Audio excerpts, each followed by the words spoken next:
Good evening and welcome to the broadcast of the Enid City Commission from the Council Chambers in the Administration Building on West Garriott.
We are all present except for Mike Stuber.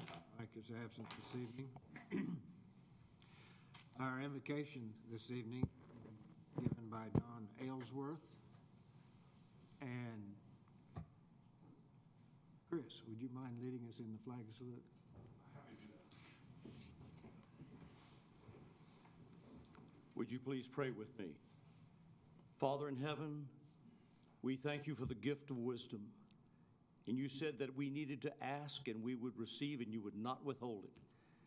Pour out your spirit of wisdom upon our duly elected leaders. And Lord, inspire them to govern us in ways that will make our city prosperous and fruitful and a place where people would love to come and live. We ask that you watch over particularly our police as well as our firefighters as they lay their lives literally on the line for our protection every day. And Lord, we ask that you would bless the United States of America and keep us free.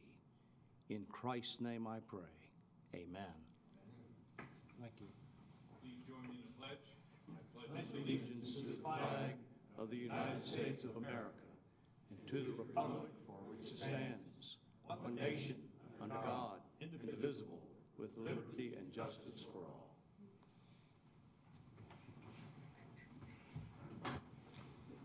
Thank you. Item number 4, consider approval of minutes of the special meeting of July 1, 2014. Motion to approve. Motion by Ron, Second. second by Rodney. Please cast your vote. Motion carries 6-0. Under item 5, awards, presentations, and organizational business.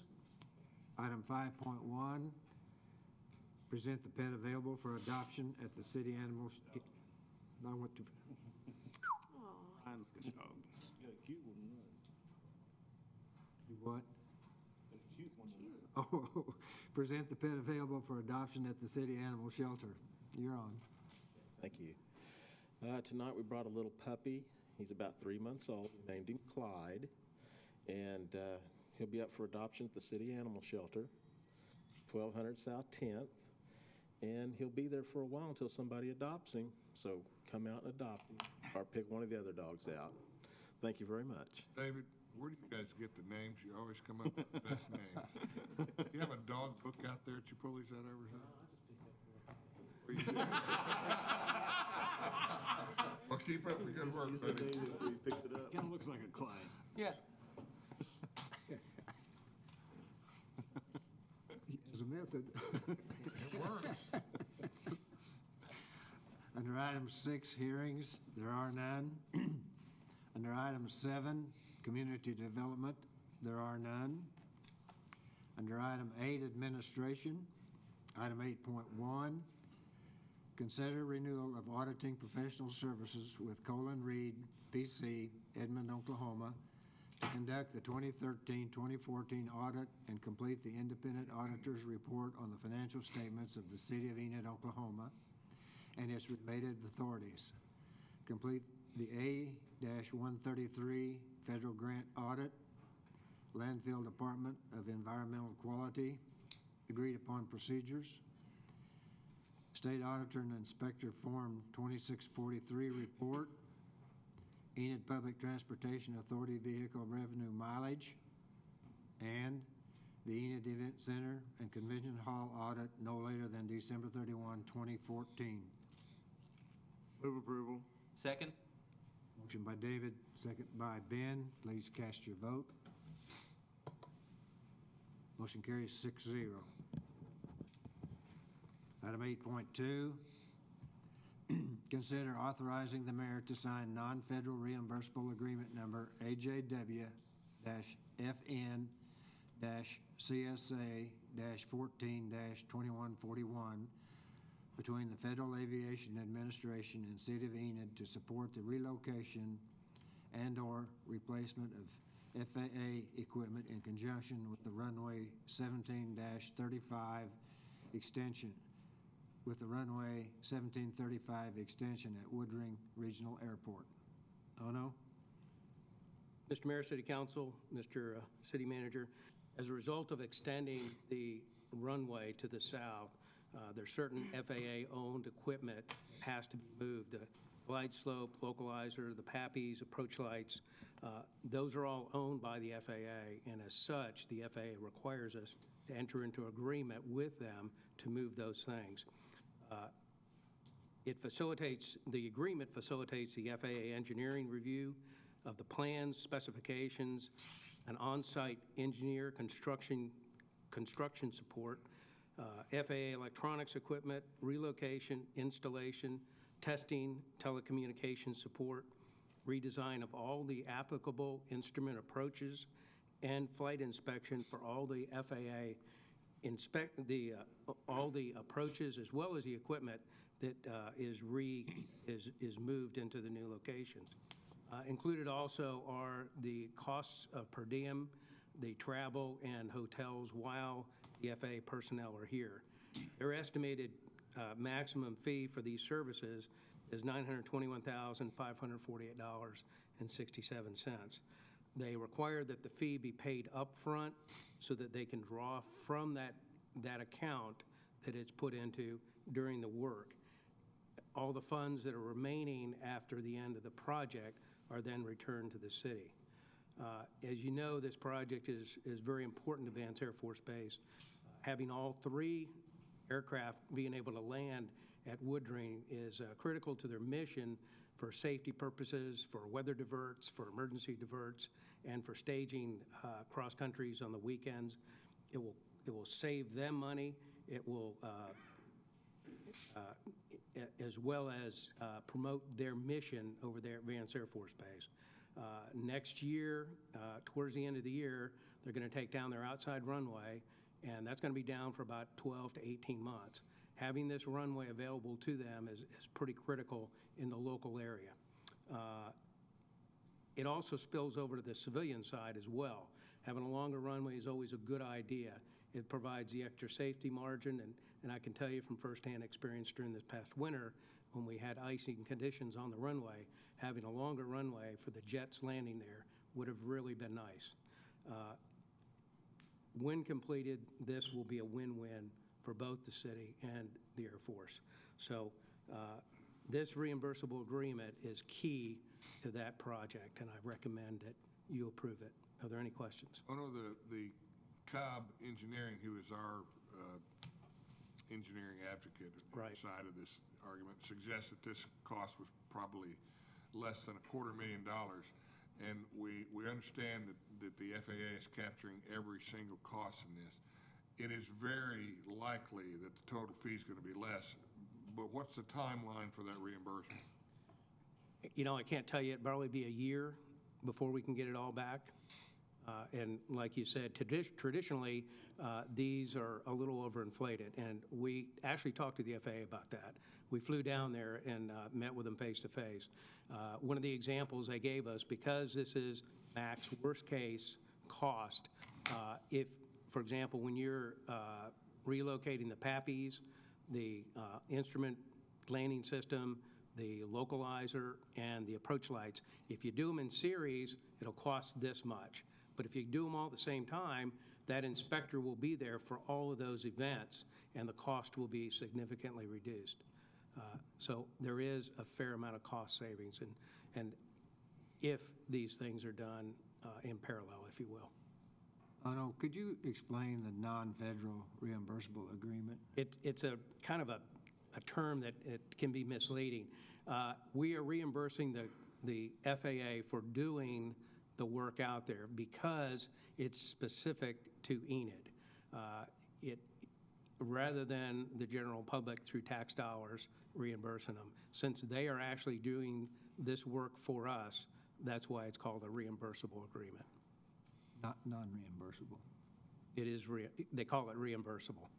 Non-federal, Non-federal reimbursable. Okay. Right. Okay. meaning that If the there's any- local is going to do it, not the Fed. Okay. And if any money is left over, It comes back to us. comes. With all things that we work with the federal government, it's fairly slow. Any other questions? Second. Motion by Tammy, second by David. Further discussion?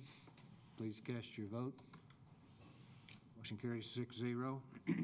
Item 8.3, consider accepting project with Wind Construction Company, Inc., Oklahoma City, Oklahoma, for the construction of the water reclamation facility, project number S-0703E, Clean Water Revolving Fund number ORF-09-0019-CW.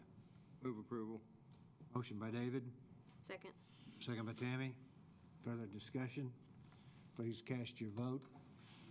Motion carries 6-0. Item 8.4. Whoa. Item 9, consent items. Mayor, I want to remove item 9.1, and I'll make a motion to approve the others. Second? A motion by Ron, a second by Ben. The motion was to pull 9.1 and approve the balance of the consent items. Further discussion? Please cast your vote. Motion carries 6-0. Do we need a motion to discuss 9.1? Just introduce the item. Just introduce the item. Item 9.1, award and execute an agreement with Guernsey, Oklahoma City, Oklahoma, to prepare a comprehensive plan and transportation plan project number G-1501A. Move approval. Second. Motion by David, second by Tammy. Further discussion? Okay. I have expressed my concern about this particular contract primarily because we've had a comprehensive plan in effect now for quite a number of years that we were able to accomplish with minimal cost. And now we, with priorities that I think come ahead of this particular project, we're approving an agreement for $395,785 to update our metropolitan area comprehensive plan. And I think for one thing, we're a year early. We could postpone it a year. And at that time, we would have a new city manager on board. We took $500,000 out of the budget to be spent on street repairs, and we're spending $395,000 on this. I just don't think it's a good expenditure of the city's money, and for that reason, I'm going to vote against it. Streets were over $1 million in the budget this year. I realize that. So We also we reduced it, if I remember correctly, from $2 million to $1.5 million. Yep. Ron, I also would like to push this down the road, but I have high hopes that the product that comes out of this, especially with regards to the traffic study, is going to help us not only do a better job managing the streets we have, but give us some better idea of what of those intersections that we need to improve, and in a perfect world, obtain some state money to help do that. I mean, that's all wishful thinking, of course, and I agree that it might have made more sense to do this when we had a new city manager in place, but I think that we got a good product from Guernsey. David and I both spent a lot of time meeting with them and trying to define and limit the scope of this. It is remarkable how the scope we limited came just within spitting distance of the budgeted amount. It's funny how that does that, but I think that the product we're going to get out of this isn't just going to be better than our comprehensive plan. It's going to be easier to use. That's what I think Dave and I both repeated time and time again with them is we want something that not just the city engineers can look at and get something out of, but you and I can understand better. It's not all about you, Gdansky. And the public and developers can use as a tool, not just for what we're going to do next and how we're going to build it, but for bringing additional assets to our community. Maybe that's all wishful thinking. We may all regret this in a year, but. Well, in regard to the new city manager issue, part of it, I think doing it now actually gives us a tool to use when we get the new person and we have some direction, and we can say, look, this is the direction that we want to go, and here it is. And so I think that actually is going to be beneficial to us to have this when that happens, so we can say, this is what we want, and here you go. And I think that'll be more helpful to us to have that in place, rather than trying to wrangle all of the changes all at once and then try to figure out what we're going to do. We just have to beat them over the head that we don't want them to immediately disregard the plan because it was done under the old folks. And I hope that that's the case. That's quite an assumption. I think that, the comprehensive plan is going to guide the city. It's not driven by an individual. This is the plan that is going to, it'll supersede all of us by 2 decades. Maybe. The last one was supposed to last till 2020. I do have one other question, though. Chris, maybe you can answer. When is this plan going to be presented? When this, By the end of this year. at the end of this year? Yeah, probably be the second meeting in December. That's a fairly short time frame, I think. Yes, our consultant is aware of that, and they are ready to take care of their, embracing that Because challenge. this is going to involve a lot of, I would think, a lot of participation by citizens here in town, too, that are going to want to have some input in this, in the preparation of this plan. And we start tomorrow. The kickoff meeting is tomorrow, and Public invited? we have identified 80 stakeholders that'll be interviewed on Thursday, all day by our consultant. So by the time our consultant goes home, they arrive tomorrow, and by the time they go home tomorrow, or Thursday evening, they will know a lot about Enid from a lot of people. Did you say 80? 80, yes, sir. That's not counting the leadership here. That's in addition to the city council. That's not counting any staff. That's stakeholders. Other questions, further discussion? Hearing none, please cast your vote. Motion carries 5-1.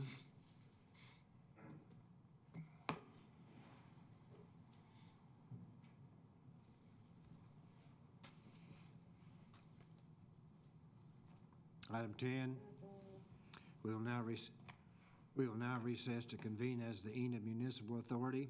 Item 11, all the trustees of the Enid Municipal Authority are in attendance except for Mike Stuber. Mike is absent this evening. Item 12, we're now in the Enid Municipal Authority regular meeting. Item 12.1, consider renewal of auditing professional services with Colin Reed, PC, to conduct the 2013-2014 audit and complete the independent auditor's report on the financial statements of the city of Enid, Oklahoma, and its related authorities. Complete the A-133 federal grant audit, landfill Department of Environmental Quality agreed upon procedures, and state auditor inspector form 2643 report at no later than December the 31st, 2014. Move to approve. Second. Motion by Ben, second by David. Please cast your vote. Motion carries 6-0. Item 12.2, approval of claims in the amount of $101,748.79. Move to approve. Second. Motion by Ben, Second. second by Tammy. Please cast your vote. Motion carries 6-0. We will now adjourn to convene as the Enid Economic Development Authority. Item 14, all the trustees of the Enid Economic Development Authority are in attendance at the regular meeting, except for Mike Stuber. Mike Stuber is absent this evening. Item 15, the Enid Economic Development Authority regular meeting is now in session. Item 15.1, consider renewal of auditing professional services with Colin Reed, PC, to conduct the 2013-2014 audit and complete the independent auditor's report on the financial statements of the city of Enid, Oklahoma, and its related authorities, complete the A-133 federal grant audit and the state auditor inspector form 2643, report no later than December 31, 2014. Move to approve.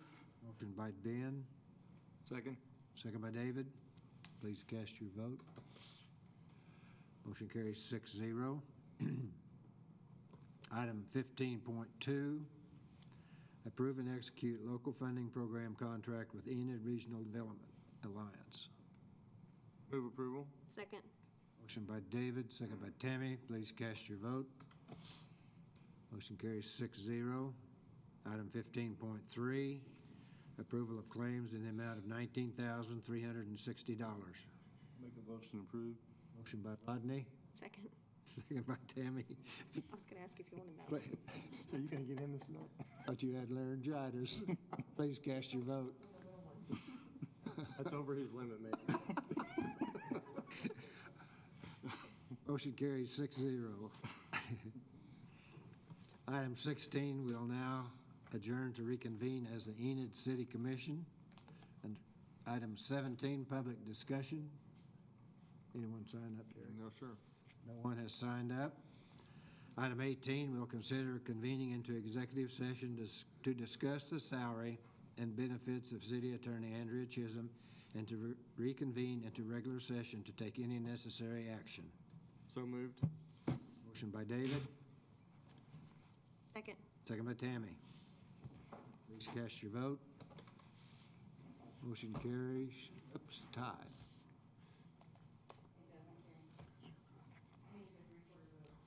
Pardon me?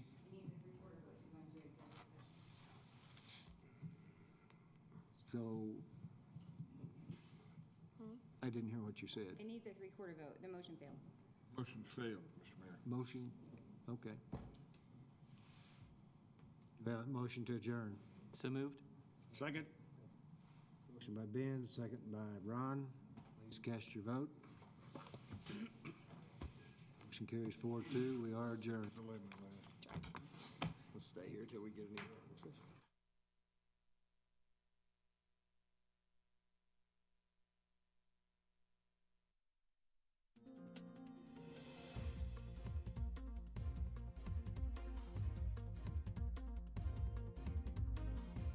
Thank you for joining us for the Enid City Commission meeting. If you have any questions or comments, visit our website at enid.org.